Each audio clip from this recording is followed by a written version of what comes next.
Okay, next up we have PainChek, ASX code PCK, and they have a market cap around 43 million. PainChek develops mobile medical applications intended to provide pain assessment for people who cannot communicate with their carers. Presenting for PainChek today, we have CEO and Managing Director Philip Daffas. Philip has held senior business leadership positions building global medical device businesses in the cardiovascular, diabetes, hearing impairment and pathology sectors.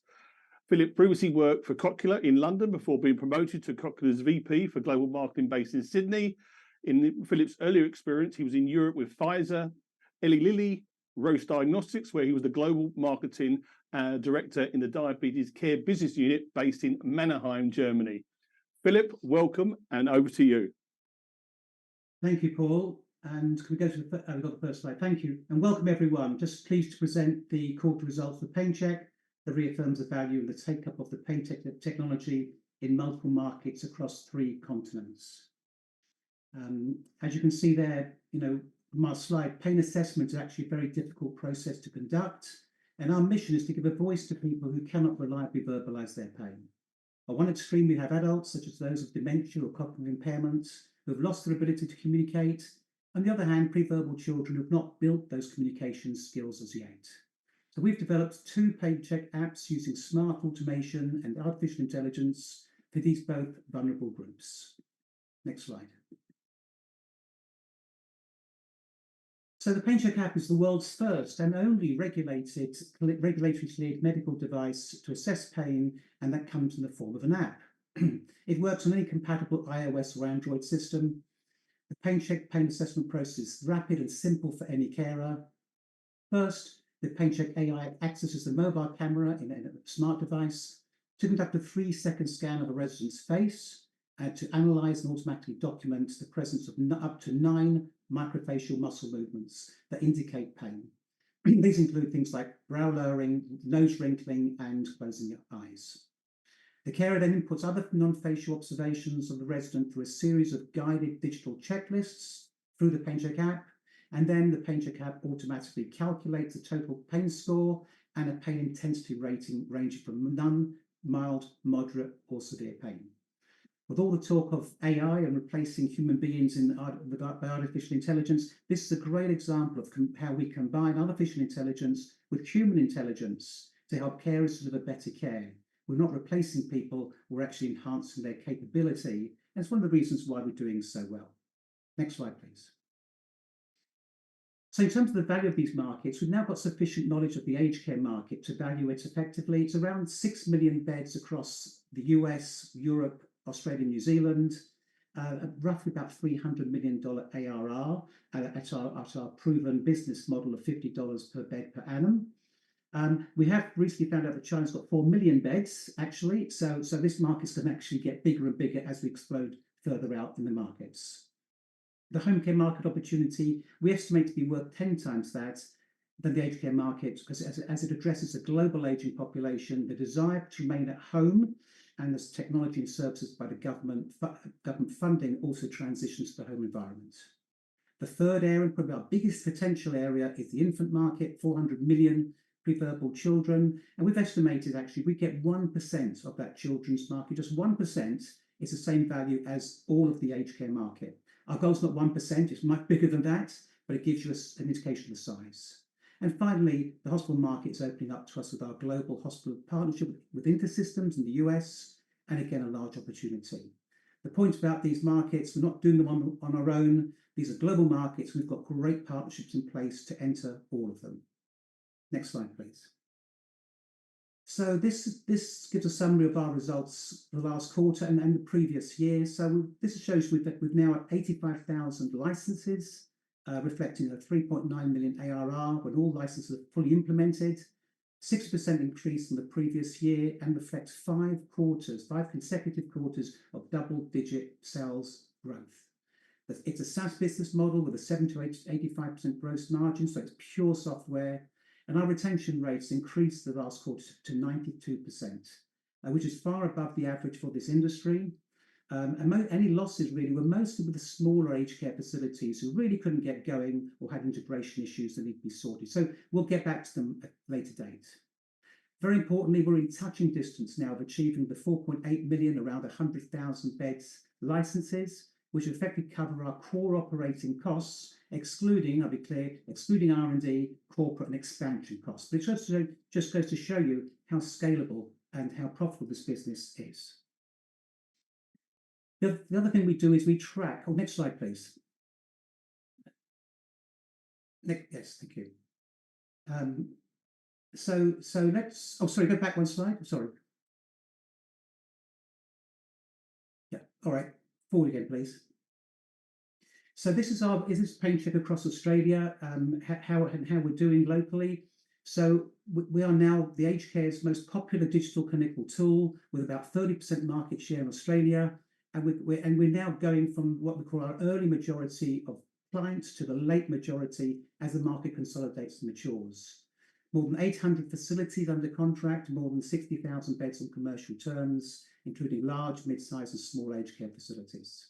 Most recently, Bolton Clark, one of our existing clients, actually expanded the agreements from 3,500 beds to 8,000 beds just before Christmas, post their recent acquisitions of other aged care facilities. So we do really well actually with the large clients, especially because they're all digitalizing, and we're, as I said before, we're the only digital technology. Strong pipeline of new opportunities in aged care, and also now extending to home care and retirement living. Next slide, please. So if you look at the UK market, let's look at the progress here. It's rapidly following the Australian market, in a market that, but the UK market is more than double the size of Australia. We had 29% growth in the previous quarter, again, strong growth, including 24 new agreements, 6,700 new beds, and 142 new agreements. So this also includes WeCare. WeCare are our latest client. They've got 1,400 beds across their group, and they become our largest client, actually. What's driving growth here is positive clinical outcomes, as those released recently by the Orchard Care Group, where they showed that PainChek helps improve pain medication, reduce the use of antipsychotic medication, and related falls, which are not good to happen in an aged care facility. Also in the UK, continued very positive progress, both in aged care and hospitals across Scotland, and our pipeline continues to expand as we rapidly penetrate the market. The thing I would add is that we've got a goodish backlog of beds to be implemented. We've actually got new partnerships and new staffing in place to rapidly implement all those new agreements we signed up in the last 6 to 12 months. Next slide, please. So the other thing we do is we try to track the utility of the product. In fact, we document every single pain assessment that's conducted. We've got more than 4 million pain assessments on our database. It's the largest pain database in the world. And we've also got more than 13,000 carers trained on our technology. And these two factors are really important because actual utility of the product and growth in terms of people being trained are really pre-markers of sustainable growth of the business, and also reflects uptake of usage and therefore future retention of those clients. Next slide, please.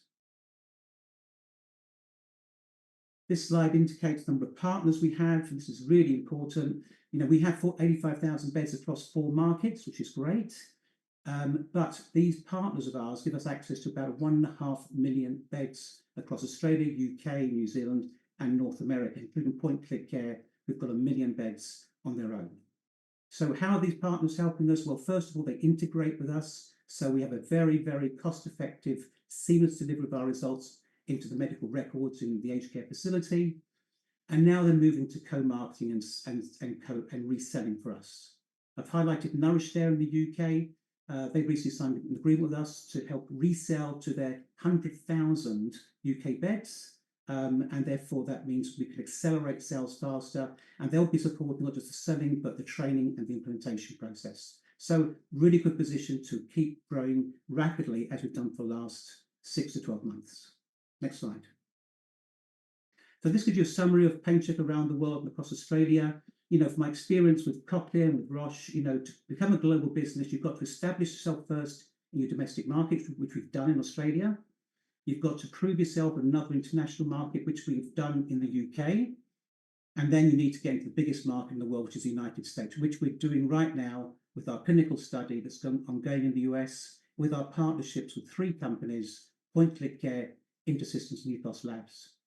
A little bit on that point, Point Click Care cover 1 million of the 2 million beds in the US market.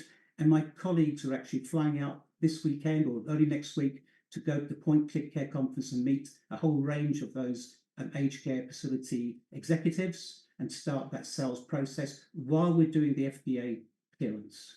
Secondly, Ethos Labs are a specialist pain group, and they're actually helping us with sales and marketing when the product's approved. And finally, we've also got InterSystems, who are really a global business in the hospital sector. Next slide, please. I'm now going to finish off really on the Infant Act. The Infant Act has progressed really well. We've actually completed market research with the consumers, a range of mums and dads who've used the product for a period of weeks and given us feedback. Feedback's been very positive. We've had the review last night. They support and they like the adaptive video facial detection system, which we've built in a special system to actually help assess facial pain while a head's doing a rapid movement. It's very difficult with infants. They move their heads when they're crying. So this has been a great success in adapting the video facial technology. And we've also built in this vocalization technology, which allows us to actually assess a pain cry and determine whether that cry is of pain or of no pain. And that's done through the microphone on a smart device. So therefore, we're ready to go to the Australian market. We're targeting 1 month to 12-month-old kids, typically first-time parents, and we'll start in Australia in the next quarter with our face-only app. Next slide, please. This is a sort of a graphic of how this whole thing looks. So for parents or caregiver to hear the babies cry, they've got 2 options going forwards. The current one now is they can use the facial detection technology to assess and pick up those elements of pain, detect and monitor pain. But also in the future, we're building this vocalization technology. It's working really well. And this will be used by using a microphone, a bit like a Shazam. You press the button, you run it for 5 seconds, it picks up the cry, and it tells the parent, is this a cry of pain or a cry of no pain? And that's working really well. And therefore, you've got 2 technologies to assess pain and manage your pain better at home for all parents. Fantastic breakthrough. As it says here, we're making infant pain visible and audible. Next slide, please. So just in summary, thank you to our shareholders for ongoing support. The company, as you can see, is generating real cash to fund the business and demonstrating strong top-line growth with significant growth opportunities. This week, we actually announced a share purchase plan to all our shareholders, in which all shareholders can participate. The information is on the ASX, and all shareholders will be receiving the relevant information in the post in the next week. The SPP is underwritten by Canaccord to a tune of 2.5 million, and the company has the right to take overs and offer subsequent top-up placements. I encourage everyone to read the review on the ASX announcements and contact PainChek separately if there's any interest. So now this new capital this new capital along with existing capital in the bank, an R&D rebate coming our way, and our growing revenues, this puts the company in a great position to achieve key catalysts in 2024, which are these 3. So number 1, we will be entering the US market post completion of the FDA study and de novo clearance, and we're doing that with our existing partners, and we're setting up PainChek in the US at the same time. Secondly, we'll continue to accelerate commercial licenses in aged care, home care, and hospitals across Australia, New Zealand, Canada, and the UK. And we were looking to enter mainland Europe with some existing and new partners. And finally, as you have just heard, we're about to embark on a new direct-to-carer program with the Infant Act to access the very large infant home market opportunity. So in summary, the company is well positioned and well funded now to achieve these major 3 growth drivers of the business, and we believe this will drive a re-rating of the business as well. So I'll hold it there and take any questions. Yeah, thanks, Philip. And time for a couple of questions here. This one came in. The company looks to be delivering solid growth in licensing in Europe as well as Australia. What geography do you see as key for the next 12 months? Yeah, look, to be frank, it's continued growth in those markets, absolutely, because those markets are big markets as they are. but also getting into the United States. It's a 2 million bed market. If I did an equivalence, we have 30% of the Australian market, which is worth about $4 million. We get 30% of the US market that's worth $40 million. So it's a massive market. And then secondly, of course, we're looking mainland Europe, including Germany and France. Again, big markets, mainland Europe. There's 800,000 aged care beds in Germany alone, which is almost double what there is in the UK. So we do have some discussions going on in those markets as well, both Germany and France, and that's something we focus on this year as well. Fantastic. And a question here: Boston Clark have extended their PainChek contract in Australia. How important was that for the company? Oh, Bolton Clark's massive. Bolton Clark are the largest aged care provider in Australia. They acquired Ality, who were using PainChek before the acquisition. They acquired some other groups up in Queensland. So the fact that they basically came to us and said, look, we've got 3,500 of our beds covered by PainChek, we want to extend it to all 8,000 beds, was significant. It's the largest aged care provider by far. And the other thing is Bolton Clark are also the largest home care provider of home care packages. So as that relationship continues, we'll be working with them and other partners actually, and other aged care groups in Australia are originally already our customers to extend into the home care environment. So very, very important agreement. Fantastic. And just to finish up here, what's the current status of the US FDA de novo study? When can we expect to hear further news on the outcomes from the study? Yeah, look, the de novo study's going on. I think we've covered this before, but it's happening in two areas. So Iowa and New York at aged care facilities. We've got our clinical groups managing this locally in the United States. It's a relatively small study, but basically the Iowa group is 4/5 of the way through their work. And that's obviously Iowa's mostly white Anglo-Saxon residents, so therefore they don't have the multi-ethnicity that we're also looking for. So the New York group provides that additional resident base, and that the New York group has been trained. They've been recruiting patients, and they're starting now. So we're looking to finish that trial. It's a relatively small trial, before the end of this quarter, and get that subsequently into the FDA for review. So we should be ready to go to the market rapidly towards the middle to end of 2024.